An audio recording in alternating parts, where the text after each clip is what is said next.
오늘 나는 전능한 하나님이라 라는 제목으로 말씀을 전할 때 저와 여러분들이 하나님의 은혜와 하나님의 전능하심, 하나님의 능력을 경험하는 그런 시간이었으면 참 좋겠습니다. 요즘 계속 주일 말씀을 아브라함의 이야기들을 함께 나누고 있어요. 창세기 12장부터 시작했죠. 벌써 17장까지 왔네요. 다양한 일들이 있었습니다. 아브라함의 인생 가운데 하나님이 함께 하시는 그 내용들을 창세기가 아주 정말 은혜롭게 담아내고 있어요. 때로는 우리가 아브라함의 이야기를 들을 때 아브라함의 믿음이 참 앞설 때가 참 많아요. 아브라함이 이렇게 믿음을 행하였다. 아브라함이 정말 큰 믿음을 가졌다. 그래서 하나님은 아브라함에게 믿음의 조상이라는 그 엄청난 이름을 주셨다. 이런 내용으로 이해할 때가 참 많습니다. 근데 여러분, 저희가 말씀을 한 장 한 장 읽어내면서 그 안에 담겨져 있는 내용이 어떤 내용일까요? 여러분 12장부터 17장까지 말씀을 읽어내면서 아브라함의 믿음이라는 그 어떤 느낌이나 아브라함의 그 큰 믿음 이런 단어들을 말씀 가운데 찾아볼 수 있었습니까? 저는 그렇게 아브라함의 믿음이라는 그런 내용 안에 이 말씀이 읽혀지지가 않아요. 여러분 어떤 마음으로 읽혀지십니까? 저는 아브라함의 이 말씀을 창세기 12장에서 아브라함의 이야기를 읽어낼 때는요, 어떤 마음이 드냐면 하나님께서 아브라함의 인생 가운데 어떻게 개입하시고 그리고 하나님께서 아브라함의 믿음이 어떻게 자라도록 인도하셨는가가 저는 가장 크게 제 마음에 와닿아요. 하나님께서 아브라함을 부르셨습니다. 아브라함의 백그라운드는요, 아브라함이 하나님의 부르심을 받기에 그렇게 넉넉하고 괜찮은 그런 스펙을 가지고 있지 않았다. 성경은 이야기해요. 특별히 여호수아는 그의 마지막 설교 24장, 여호수아 24장의 말씀 가운데 아브라함의 아버지 데라가 어떤 인생을 살았는지에 대해서 이야기하거든요. 아브라함의 아버지 데라는 어떤 삶을 살았나요? 그는 우상을 숭배하는 자였다라고 해요. 우상을 만들고 우상을 숭배하는 그런 사람이었다. 그러니까요, 여러분 생각해 보십시오. 아버지가 농부이면 대부분, 저는 아니지만 대부분 어떤 일들을 할까요? 어렸을 때 어떤 백그라운드에서 살았을까요? 예, 농촌에서 살았겠죠. 그리고 이렇게 타작, 이 가을 같을 때는 가을이 되면 타작을 하지 않겠습니까? 그러면 어떤 일을 도왔겠어요? 추수때가 되어지면 부모님을 도와서 그 일들을 벼를 대거나 아니면 옥수수, 강원도이기 때문에 옥수수를 따거나 아니면 감자를 캐거나 콩을 캐거나, 예, 추수때가 되면 그런 일들을 도왔습니다. 왜요? 제가 왜 그런 일을 했을까? 아버지가 그 일을 했기 때문이에요. 아브라함은 어땠습니까? 아브라함은 어땠을까요? 여러분 생각해 보십시오. 아버지가 우상을 섬기는 사람이었습니다. 그렇다면 아브라함도 99.9%는 우상을 섬기고 우상을 보고 우상에게 절하는 아버지의 모습을 보면서 함께 절했을 것입니다. 그런데요, 하나님 그를 부르셨나요? 그를 부르셨습니다. 그리고 그에게 말씀하십니다. 내가 너와 함께 가겠다. 하나님의 부르심이 아브라함에게 있었죠. 아브라함은 알지 못하는 곳으로 가야만 했습니다. 하나님이 가라는 곳 어딘지 몰랐어요. 그러나 떠났습니다. 갈 바를 알지 못했을 때 하나님은 계속적으로 어떤 일을 하세요? 아브라함을 만나는 일을 하세요. 아브라함에게 나타나셔서 내가 너의 방패가 되겠다. 내가 너의 상급이 되겠다. 예, 앞을 보아라. 수많은 별들, 수많은 이런 바다의 모래 같은 이런 곳을 보아라. 내가 너의 민족을, 너에게서부터 이 수많은 민족을 이루겠다라고 그럴 때마다 아브라함이 행했던 것은 하나님을 믿는 믿음이었어요. 그렇지 않습니다. 어려울 때마다 자기 소견에 옳은 대로 행했죠. 가나안에 머물러서 하나님께 아브라함이 예배를 드리지요. 그런데 아브라함에게 어려움이 닥쳤잖아요. 먹을 것이 없었습니다. 그때 어떻게 합니까? 저희 같으면 하늘을 향해 하나님 먹을 것을 내려주십시오. 그러면 하나님께서 무엇을 내려주셨을까요? 아마 출애굽 그 광야에서 내려주셨던 만나와 메추라기를 내려주시지 않으셨겠어요. 그런데 어떤 방법을 택합니까? 애굽이라는 곳으로 내려가죠. 내려가서 음식만 먹고 그러면 되는데 또 그곳에서 실수를 범합니다. 그래서 하나님이 나타나셔서 그 문제를 해결해 주세요. 그리고 다시 가나안으로 올라가게 하시니 순간순간마다 아브라함은 자기의 생각대로 움직였지만 그때그때 하나님은 나타나셔서 말씀하십니다. 그런데 아브라함에게 있어서 문제는 어떤 것이었어요? 하나님이 그 시간이 너무 너무 시간이 오래 걸린 가나안에서 보냈던 10년 만에 하나님이 나타나셔서 말씀하시고 또 오늘 17장의 말씀을 보니까 아브라함이 하갈을 통해서 얻은 이스마엘이 태어난 지 거의 한 13년 만에 또 하나님이 나타났어요. 그래서 이렇게 말씀하십니다. 17장 1절에 이렇게 말씀하십니다. 아브라함이 99세 때에 여호와께서 아브라함에게 나타나셨습니다. 99세. 아브라함이 몇 살 때 처음 주님 하나님을 만났어요. 성경은 그 나이를 정확하게 75세라고 이야기합니다. 몇 년이 걸린 건가요? 10년 만에 하나님 만나 하시고 그 이후에 오랫동안 기간이 걸려 하나님도 나타나시고 99세에 나타나셨어요. 여러분, 아브라함이 다시 주님을 99세에 하나님을 만나기 전, 그러니까 하갈 안에서 이스마엘이 태어나잖아요. 이스마엘이 태어난 그 시간, 13년의 그 시간 동안 하나님이 아브라함에게 나타나지 않으셨습니다. 그때 아브라함은 무엇을 했을까요? 궁금하지 않았어요. 성경은 그것을 말하지 않고 있는데 13년 동안 어떻게 생각하며 어떤 마음으로 그 시간을 보냈을까? 저는 설교를 준비하면서 궁금하더라고요. 그 13년이라고 하는 그 짧지 않은 그 시간 동안 아브라함은 어떤 생각을 했을까? 아브라함은 하나님의 언약을 받고 하나님의 약속을 받은 사람이에요. 예를 들어 여러분들이 지금 오래전에 10년 전에 여러분 기도했습니다. 기도해서 하나님이 나타나셔서 마음에 답을 주셨어요. 내가 그 기도를 이루어 주겠다. 근데 10년이 지나고 13년이 지났어요. 아직도 그 기도가 이루어지지 않고 있다라고 하면 여러분 어떻게 하시겠습니까? 첫 번째, 그 기도를 잊겠지요. 두 번째는 하나님을 혹시 원망할 수도 있을 것입니다. 하나님, 왜 그 기도를 아직까지 지금 기다리고 있는데 듣지 않으십니까? 그 기도에 응답하지 않으십니까? 그렇게 생각할 수도 있을 것입니다. 아브라함은 달랐을까요? 하나님의 약속을 이루실 거야. 하나님이 반드시 사람의 몸을 통해서 하나님은 약속을 이루실 거야. 그렇게 13년을 보냈을까요? 저는 아니라고 생각합니다. 아브라함은 자기의 소견에 오는 대로 결정하여 하갈을 통해 이스마엘을 얻었습니다.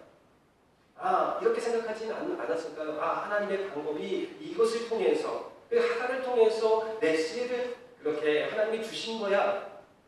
하나님이 주신 약속은 있고 13년이라는 시간을 보내고 있지는 않았을까요?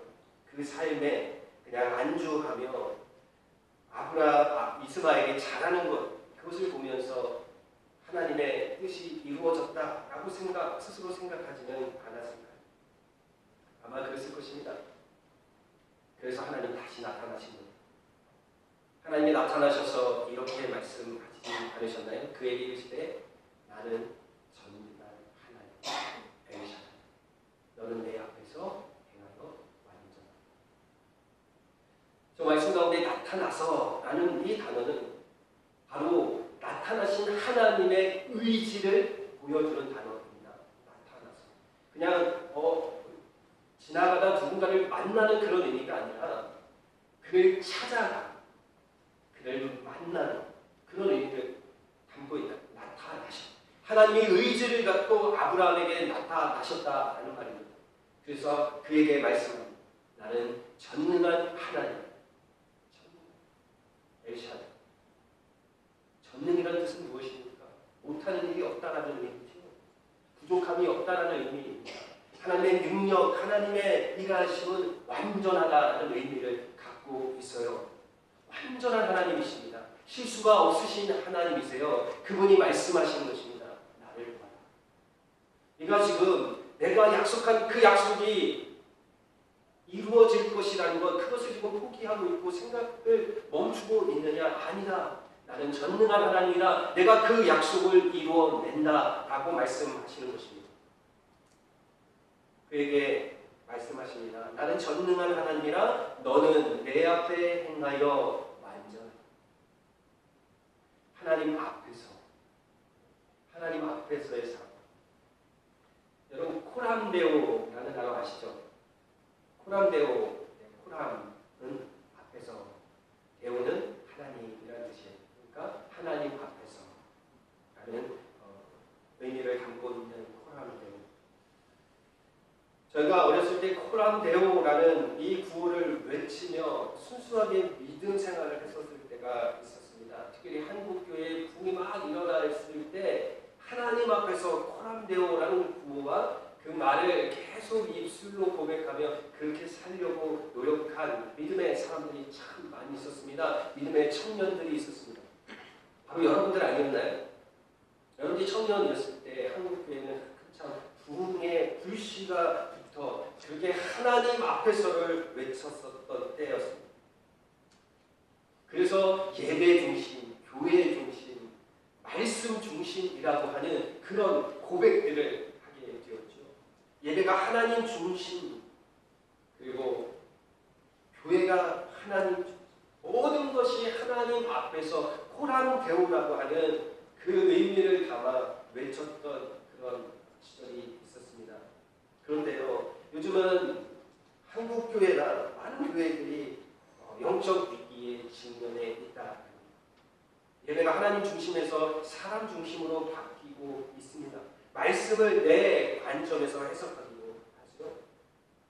목회가요, 하나님 뜻보다는 성공 논리의 측면에서 이해되어질 때가 참 많이 있어요.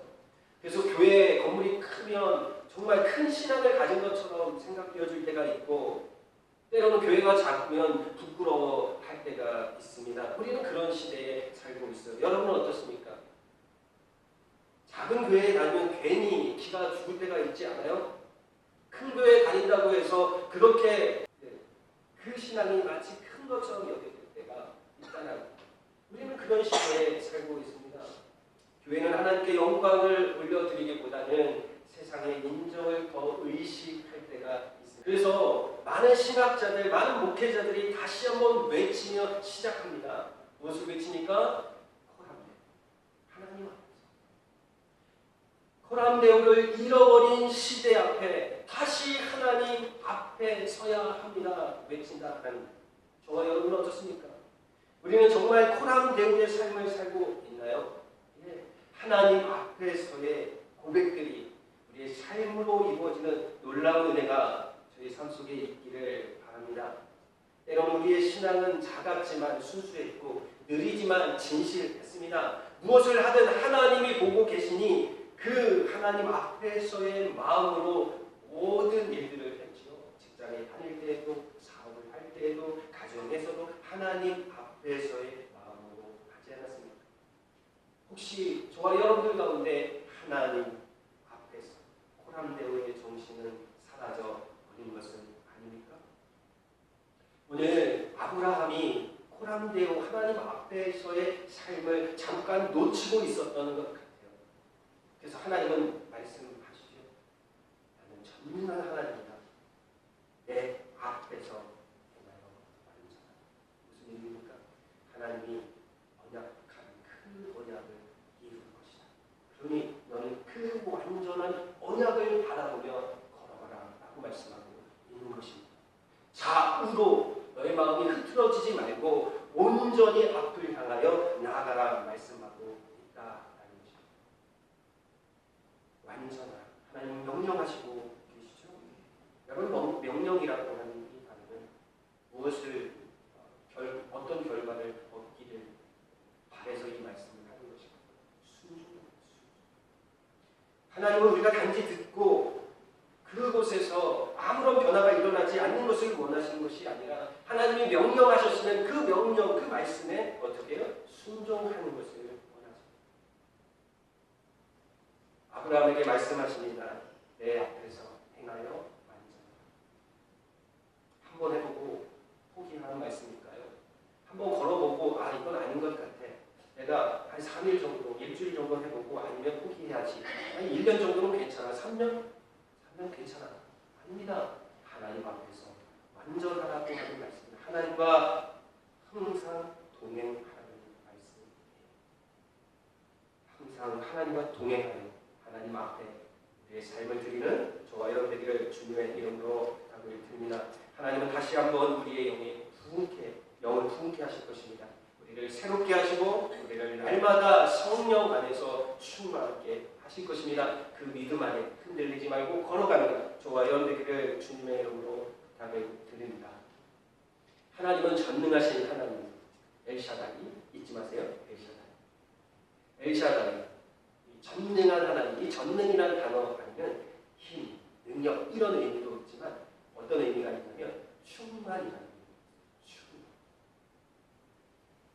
하나님은 단지 모든 것을 하실 수 있는 분뿐만이 아니라 모든 것을 충만하게 채우시는 분. 그래서 오늘 창세기 17장 4절에서 5절 말씀에 이렇게 이야기합니다. 함께 읽습니다. 시작. 보라, 내 언약이 너와 함께 있으니 너는 여러 민족의 아버지가 될지라. 이제 앞으로는 내 이름을 아브라함이라 하지 아니하고 아브라함이라 하니 이는 내가 너를 여러 민족의 아버지가 되게 하시리라. 여러분, 아브라함의 뜻이 무슨 뜻인지 여러분 아세요? 존귀한 아버지. 존귀한 아버지라는 뜻을 가지고 있습니다. 아브라함의 아버지 데라는 이런 마음으로 그의 아들의 이름을 지었을 것 같아요. 저희 아버지도 저를 생각하시면서 정만이라는 정이 많은 사람이고 잘하게 하시려고 정만 이렇게 지으셨는데 데라 아브라함의 아버지도 그렇게 생각하고 아브라함의 이름을 지어주지 않았습니까? 그래 너는 한 가정을 잘 꾸려서 그의 자녀들을 잘 양육한 존귀한 아버지가 되려. 근데 하나님은 그 이름을 새롭게 바꿨어요. 아브라함. 하나님은 단지 한 가정 정도로 그 존귀한 아버지로서의 역할로 아브라함을 부르신 것이 아니라 아브라함 가운데 충만함을 입히세요. 아브라함의 이름의 뜻은 무엇인가요?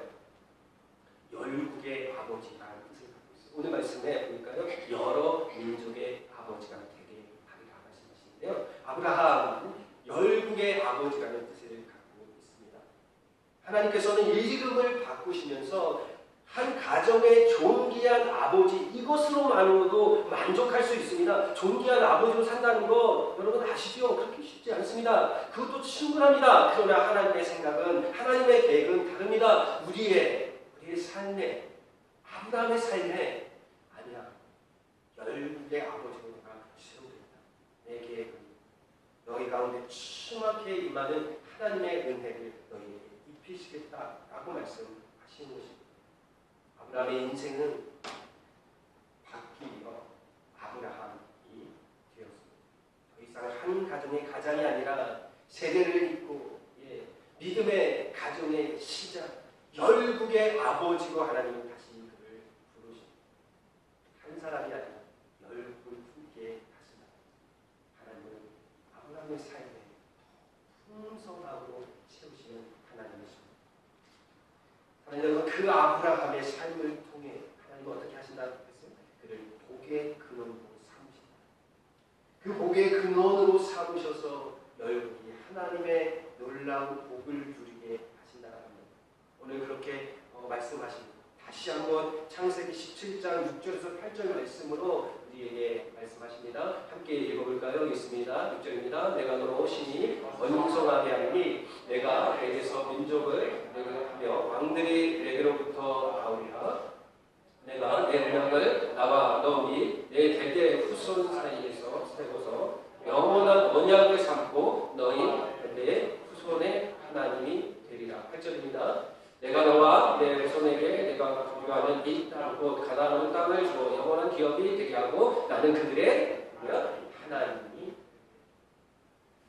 여러분 이 말씀을 읽어내면서 하나님이 그래 나에게 복을 주시고 그 복을 나에게 누리게 하셨어.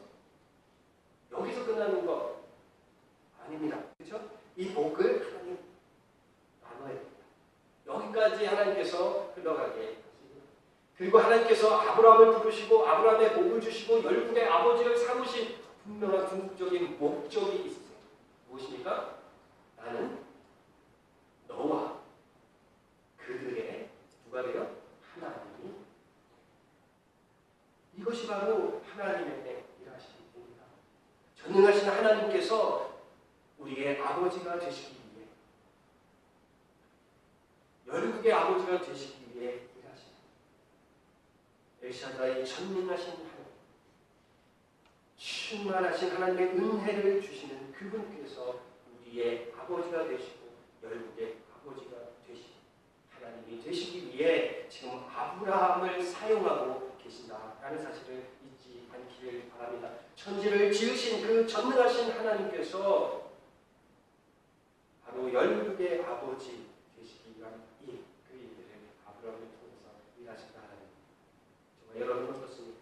저와 여러분 통하여서 하나님이 하나님 되시기를 원하십니다. 저의 삶을 통하여서, 우리가 전하는 복음을 통하여서 하나님은 하나님 되시기 원하세요. 그래서 이 땅 가운데 예수 그리스도를 보내주셨습니다. 천지를 지신 전능하신 하나님께서 모든 충만을 어디에 담으셨냐면 예수 그리스도 안에 담으셨다라는 성경을 말합니다. 골로새서 1장 16절에서 18절 말씀이에요. 우리 함께 읽어보도록 하겠습니다. 만물이 그에게 창조되되 하늘과 땅에서 보이는 것들과 보이지 않는 것들과 혹은 왕권들이나 주권들이나 통치자들이나 권세들이나 만물이 다 그로 말미암아 그를 위하여 창조되었고, 그것은 그라는 단어가 반복돼서 누굴 말합니까? 그에게서 창조되고 그를 위하여 창조되었다. 누굽니까? 예수 그리스도이십니다. 예수 그리스도가 하나님의 언약을 완성시키기 위해 땅 가운데 오셨죠. 아브라함의 언약을 예수 그리스도가 완성시키십니다. 예수 그리스도가 언약의 중심이며 목적이다라는 것을 선언하는 말씀입니다. 그 다음 17절 한번 볼까요? 또한 그가 만물보다 먼저 계시고 만물이 그 안에서 함께 섰느니라. 그가 누구입니까? 예, 반복하여 말씀드립니다. 그는 예수 그리스도이십니다. 모든 피조물의 존재, 질서, 생명, 운동의 중심에 누가 있어요? 예수 그리스도가 있다. 하나님께서 예수 그리스도를 보내주신 것은 아브라함의 언약의 완성입니다. 복음이죠. 복음의 완성을 위해 예수 그리스도 이 땅 가운데 오셨습니다. 그를 믿는 모든 사람, 하나님의 자녀가 되는 권세를 주셨다라고 말씀하십니다. 이 놀라운 은혜가 교회에 있다. 성경은 말하고 있습니다. 18절입니다. 그는 몸인 교회의 머리시라. 그가 근본이시여 죽은 자들 가운데서 먼저 나신 이시니 이는 친히 만물의 으뜸이 되려 하십니다. 만물의 으뜸이 되게 하려 하십니다. 예수 그리스도를 이 땅 가운데 보내셔서 예수 그리스도가 만물의 으뜸이 되게 하시려고 그 일들을 하나님이 하셨다라는 거예요. 으뜸이요. 으뜸이라는 단어를 들으니 여러분 무엇이 생각납니까? 저는 하나님이 생각합니다. 하나님, 만물의 으뜸. 나는 너와 너의 후손의 하나님이 되리라. 예수 그리스도 안에서 완성하셨습니다. 에베소서 1장 12절에 이렇게 말하죠. 그 하나님의 충만하신 교회에 담겼다라고 말합니다. 함께 읽어보겠습니다. 교회는 그의 몸이니 만물 안에서 만물을 충만하게 하시는 충만. 다시 한번 읽어볼까요? 교회는 그의 몸이니 만물 안에서 만물을 충만하게 하시는 이의 충만함. 어떻게 이것이 가능할까요? 하나님이 전능하시기 때문에 그 전능하신 하나님이 사람의 몸을 담당하고 오셨습니다. 왜요? 하나님의 언약을 완성하시기 위해서. 저 여러분 때문에 오셨다. 우리가 하나님의 언약 가운데 놓일 수 없는 존재였는 하나님이 이렇게 창세전에 계획하시고 그 계획을 이루시기 위해 몸소 이 땅 가운데 오셨습니다. 오셔서 우리를 품어내셨습니다. 그분의 사랑 가운데 우리를 품어내셨습니다. 하나님의 놀라운 충만한 은혜가 저와 여러분들에게 있습니다. 믿음으로 날마다 고백하시길 바랍니다. 엘샤다이 전능하신 하나님이 나와 함께 하시기 위해 이 땅 가운데 오셔서 우리를 품으시고 우리를 안으셨다. 하나님의 자녀 삼으셨다. 이것이 우리의 삶의 목적입니다. 그 목적을 하나님이 예수 그리스도 안에서 이루셨습니다. 그렇다면 우리는 어떻게 살아가야 할까요? 전능하신 하나님 그 안에서 살아가야 합니다. 골로새서 1장 28절에 이렇게 말씀합니다. 우리는 그를 전파하여 각 사람을 권하고 모든 지혜로 각 사람을 가르치는 각 사람을 그리스도 안에서 완전한 자로 세우려 합니다. 그가 누구인가? 예수 그리스도입니다. 우리의 삶 속에 우리 안에서 완전함을 이루시기 위해 이 땅 가운데 오신 그 주님을 나누고 그 주님을 가르치고 그 주님을 함께 고백하는 공동체, 저와 여러분들 우리 교회가 되기를 바랍니다. 엘샤다이 전능하신 하나님을 의지하며 하루하루 살아낼 때 하나님은 예수 그리스도 안에서 우리를 날마다 새롭게 하시고 성장케 하시고 완전케 하십니다. 우리는 곧 그 완전케 하시는 하나님을 만나게 될 것입니다.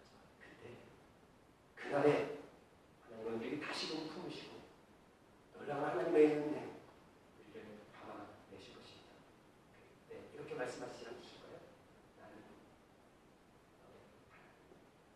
나는 너에게 전능한 하나님. 여러분 그 음성 듣고 싶지 않으세요? 하나님을 만나니 그 하나님의 음성이 들리고 나는 너의 하나님. 날마다 그 음성을 듣고 우리의 믿음 가운데 듣고 그렇게 사시는 저와 여러분 되기를 바랍니다. 말씀을 맺도록 하겠습니다. 엘샤다이 전능하신 하나님은 언약을 세우시고 그 언약을 완성시키십니다. 우리 가운데 예수 그리스도로 오셔서 우리를 충만케 하셨습니다. 그 믿음 안에 사시기를 바랍니다. 때로는 어려운 일도 있고 우리의 몸은 쇠약해져 힘들고 피곤하고 낙담될 때가 있습니다. 우리 모든 환경이 우리를 웃게 만들지 않습니다. 그러나 우리는 환경으로 웃는 것이 아니라 하나님으로 웃습니다. 전능하신